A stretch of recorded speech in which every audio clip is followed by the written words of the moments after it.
ይህ ጥቅጥቅ ያለ ጫካ በምድር ላይ ካሉ እጅግ አስገራሚና ሚስጥራዊ ቦታዎች አንዱ ነው። ለዘመናት የሰው ልጅ እግሩ ያልረገጠው የአዕዋፋትና የእንስሳት ብቻ መኖር የነበረ ቦታ። ነገር ግን ከዚህ ጥቅጥቅ ያለ ጫካ በታች ፍጹም ሌላ ዓለም፣ ሌላ ስልጣኔ ተደብቆ ይገኛል ተብሎ የሚታሰብ አልነበረም። የራሱ የሆነ ደመናና ዝናብ ያለው፣ በውስጡ ታላላቅ ወንዞችንና ጥቅጥቅ ያሉ ጫካዎችን የያዘ ባለ 40 ፎቅ ዘመናዊ ህንፃዎችን በቀላሉ መዋጥ የሚችል ግዙፍና አስፈሪ ዓለም። ይህ በዓለም ላይ በስፋቱ አንደኛ የሆነው የሶንዶንግ ዋሻ ነው። ነገር ግን ይህ ዋሻ ለዓለም ከመታወቁ በፊት ለአንድ ምስኪን ገበሬ ነበር የተገለጠው። ለመሆኑ ይህ ተአምራዊ ቦታ እንዴት ሊገኝ ቻለ? ዛሬ በማዕዘን ዓለም በምድር ላይ ወደሚገኘው እጅግ ግዙፍ አስደናቂና ምስጢራዊ የሶንዶንግ ዋሻ ይዣችሁ እጓዛለሁ። የሰው ልጅ ተፈጥሮና ፈጣሪን የሚያደንቅበት ይህንን ድንቅ ጉዞ አብረን እንጓዛለን። ለጉዞ የሚያስከፍላችሁ ሰብስክራይብ ማድረግ ብቻ ነው። ከዛሬ 35 ዓመት በፊት በቪየትናም ማዕከላዊ ክፍል በሚገኘው ፎንግ ናኬ ባንክ በሚባለው ብሔራዊ ፓርክ አቅራቢያ የሚኖር ሆካን የተባለ አንድ የአካባቢው ገበሬ ነበር። ሆካን እጅግ ምስኪንና የዕለት ጉርሱን ለማግኘት በየቀኑ ወደዚህ ጥቅጥቅ ወዳለ ጫካ የሚገባ ሰው ነበር። ስራው በጫካ ውስጥ ለረጅም ሰዓታት በመጓዝ የደረቁ እንጨቶችን መልቀምና ለባህላዊ መድኃኒት የሚሆኑ እጽዋትን መሰብሰብ ነበር። አካባቢው እጅግ ሰፊና መንገድ የሌለው በመሆኑ ሆካን በጫካ ውስጥ መንገድ እንዳይጠፋው ሁልጊዜም በጣም በጥንቃቄ ይጓዝ ነበር። ነገር ግን አንድ ቀን የአየር ንብረቱ ባልተለመደ ሁኔታ ተቀየረ። ሰማዩ በጥቁር ደመና ተሸፍኖ ኃይለኛ ዝናብና ማዕበል መውረድ ጀመረ። ሆካን ካለው ኃይለኛ ዝናብ ለመጠለል ሲል በአቅራቢያው ወደሚገኘው አንድ ትልቅ የኖራ ተራራ ድንጋይ ተጠጋ። በተራራው ግርጌ ላይ ወደ ውስጥ የሚወስድ አንድ ትንሽ መግቢያ አገኘ። ልክ ወደ መግቢያው ሲቃረብ ግን ከተራራው ውስጥ የሚወጣው ነገር ከዝናቡ የበለጠ አስፈራው። ከዋሻው መግቢያ ላይ እጅግ በጣም ኃይለኛና ቀዝቃዛ ነፋስ ወደ ውጪ ነፍስ ነበር። ከዚያም አልፎ ከዋሻው ጥልቅ ክፍል ውስጥ የሚሰማው ኃይለኛ የወንዝ ጩኸትና የሚያስተጋባው የነፋስ ድምፅ ልክ እንደ ጭራቅ ጩኸት ነበር የሚሰማው። ሆካን በወቅቱ በጣም ደነገጠ። ይህ ቦታ በክፉ መናፍስት የተያዘ ነው ብሎ በማመኑ ወደ ውስጥ ሳይገባ በፍርሃት ወደ ቤቱ ተመለሰ። የሚገርመው ግን ገበሬው ሆካን ወደ ቤቱ ከተመለሰ በኋላ ያንን ቦታ በትክክል የት እንዳገኘው ሙሉ በሙሉ ረሳው። ጥቅጥቅ ያለው ጫካ መንገዱን መልሶ ሸፈነው። 1 ዓመት አይደለም፣ 2 ዓመት አይደለም፣ ሙሉ 18 ዓመታት አለፉ። ይህ ግዙፍ ሚስጥር በቪየትናም ጫካ ውስጥ ተቀብሮ ኖረ።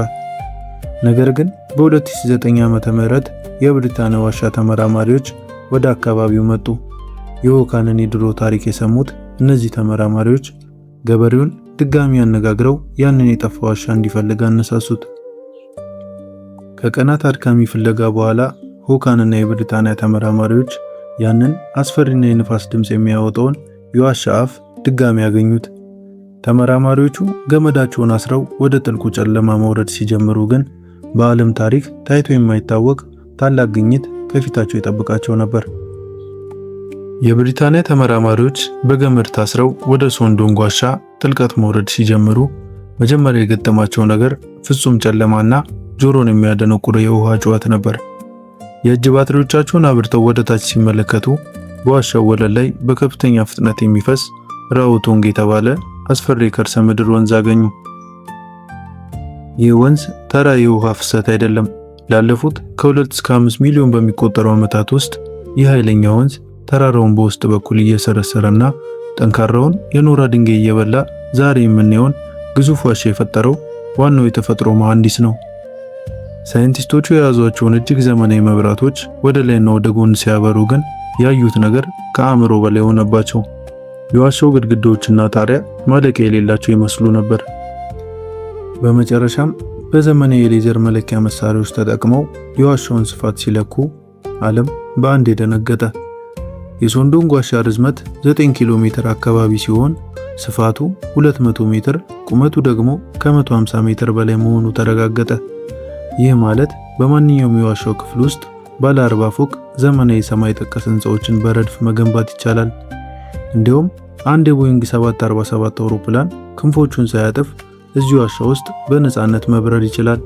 ይህ ግኝት ቀደም ሲል በዓለም ላይ ትልቅ የነበረው የማሌዥያው ዲር ዋሻን ሙሉ በሙሉ በመብለጥ ሶንዶንግን በዓለማችን አንደኛና ትልቁ ዋሻ አደረገው።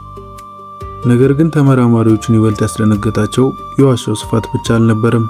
በዋሻው ውስጥ መራመዳቸውን ሲቀጥሉ ከጣሪያው ላይ በሚንጠባጠብ የኖራ ውሃ ማዕድ አማካኝነት ለዘመናት የተሰሩ ስታላግሜት የሚባሉ ግዙፍ የድንጋይ ግንቦች ከፊታቸው ቆሙ። ከነዚህ ግንቦች መካከል አንዱ በዓለማችን ላይ በዋሻ ውስጥ የሚገኝ ረጅሙ ግንብ ተብሎ በታሪክ ተመዝግቧል። ቁመቱ 70 ሜትር ይደርሳል። ይህ ማለት ባለ 20 ፎቅ ህንፃ ያህል ቁመት አለው ማለት ነው። ጉዟቸውን ወደ ዋሻው ጥልቅ ክፍል በቀጠሉ ቁጥር የተፈጥሮ ሚስጥር እየጨመረ እንጂ እየቀነሰ አልመጣም። ተመራማሪዎቹ በድንጋያማው ወለል ላይ በሚጓዙበት ወቅት ሌላ ፍጹም ያልተለመደና እንግዳ ክስተት አጋጠማቸው። በመቶዎችና በሺዎች የሚቆጠሩ ፍጹም ክብ የሆኑ የሚያንጸባርቁ ውብ ድንጋዮች መሬት ላይ ልክ እንደ ዕንቁ ተደርድረው አገኟቸው። እነዚህ ድንጋዮች በሳይንሱ ዓለም የዋሻ ዕንቆች በመባል ይታወቃሉ። ሳይንቲስቶች እነዚህን ያደጉ ድንጋዮችና ዕንቆች ሲመለከቱ አይናቸውን ማመን አልቻሉም ነበር። ምክንያቱም ይህ በዓለም ላይ ባሉ በሌሎች ዋሻዎች ውስጥ መቼም ቢሆን ታይቶ የማይታወቅ ድንቅና ብቸኛ ተአምር ነበር። ነገር ግን የሳይንቲስቶቹ ጉዞ ገና መጀመሩ ነበር። ወደ ዋሻው እምብርት ይበልጥ በዘለቁ ቁጥር ፍጹም ጨለማ መሆን የነበረበት ቦታ በአንዴ ብርሃን ሲሞላ ተመለከቱ። በዋሻ ውስጥ ጥቅጥቅ ያለ ጫካና የሚንቀሳቀስ ደመና ይታያቸው ጀመር። መጀመሪያ ከፊታቸው ያዩት ነገር ማመን አልቻሉም ነበር። ልክ በሆሊውድ የሳይንስ ልቦለድ ፊልሞች ላይ እንደሚታየው በምድር ስር ባለ ግዙፍ ዋሻ ውስጥ አረንጓዴ እጽዋት፣ ሳሮችና ግዙፍ ዛፎች የበቀሉበት ጥቅጥቅ ያለ ጫካ ተዘርግቶ አገኙት። በምድር ስር ባለ ጨለማ ዋሻ ውስጥ ይህ ተአምር እንዴት ሊሆን ቻለ? ለዚህ ጥያቄ ምላሽ ለማግኘት ሳይንቲስቶቹ ወደ ላይ ወደ ዋሻው ጣሪያ መመልከት ነበረባቸው። ከብዙ ሺህ ዓመታት በፊት በዚህ ዋሻ ውስጥ ባለው የኖራ ድንጋይ መዳከምና በውስጣዊ የመሬት መንቀጥቀጥ ምክንያት የዋሻው ጣሪያ በሁለት ትላልቅ ቦታዎች ላይ ተደርምሶ ወደ ውስጥ ወደቀ። እነዚህ በጂኦሎጂ ሳይንስ ዶሊንስ ወይም የተደረመሱ ጉድጓዶች በመባል ይታወቃሉ። እነዚህ ሁለት ግዙፍ ክፍት ቦታዎች ልክ እንደ ምድር ላይ ያሉ ትላልቅ ሰማይ ጠቀስ መስኮቶች ሆኑ። በዚህ ምክንያት የውጭው ዓለም የፀሐይ ብርሃንና የዝናብ ውሃ በቀጥታ ወደ ዋሻው ወለል መግባት ቻለ። የሚገርመው ነገር ይህ ጫካ የእጽዋት ብቻ መሸሸጊያ አልነበረም። በምድር ላይ ካለው ጫካ ተነጥለው በዚህ የከርሰ ምድር ገነት ውስጥ የሚኖሩ በርካታ የዱር እንስሳትም ተገኙ። ተመራማሪዎቹ በዛፉ ላይ የሚዘሉ የተለያዩ የዝንጀሮ ዝርያዎችን፣ በዋሻው ጣሪያ ላይ የሚበሩ በሺዎች የሚቆጠሩ የሌሊት ወፎችን እና እንደ እባብ ያሉ ፍጥረታትን በዋሻው ውስጥ ተመልክተዋል። እነዚህ እንስሳት ከውጭ ዓለም ተለይተው በዚህ የተፈጥሮ ድንቅ መጠለያ ውስጥ የራሳቸውን ሕይወት ይመራሉ። በአሁን ሰዓት ዋሻውን ለመጎብኘት የሚፈቀደው በዓመት ውስጥ ለጥቂት ሰዎች ብቻ ነው። ጉዞን ለማድረግ ደግሞ ልዩ ፍቃድና ከፍተኛ የገንዘብ ክፍያን ይጠይቃል። ይህ ጉዞ ተራ የመዝናኛ ጉዞ አይደለም። የሶንዶንግ ዋሻ ከአንድ ጫፍ እስከ ሌላኛው ጫፍ ሙሉ በሙሉ አቋርጦ ለመውጣት ቢያንስ የ4 ቀናት እጅግ አድካሚ የእግር ጉዞን ይጠይቃል። ተጓዦች በጥቅጥቅ ጫካዎች ውስጥ መጓዝ፣ በፈጣን ወንዞች ውስጥ መዋኘት፣ ፍጹም ጨለማ በሆኑ ድንጋያማ መንገዶች ላይ መሳብና ቀደም ሲል የጠቀስነውን 70 ሜትር የሚረዝመውን የቪየትናም ታላቁን ግንብ በገመድ መውጣት አለባቸው።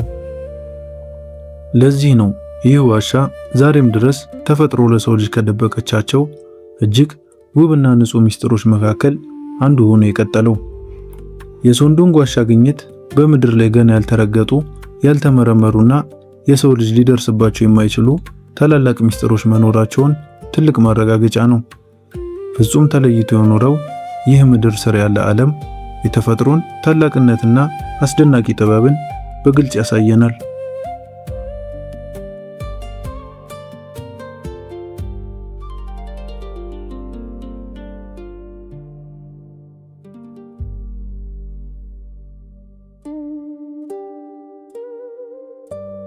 ክቡራን የተከበራችሁ የማዕዘን ዓለም ቤተሰቦች፣ ስለዚሁ ግዙፍና ሚስጥራዊ ዋሻ የነበረን ቆይታ በዚህ ያበቃል።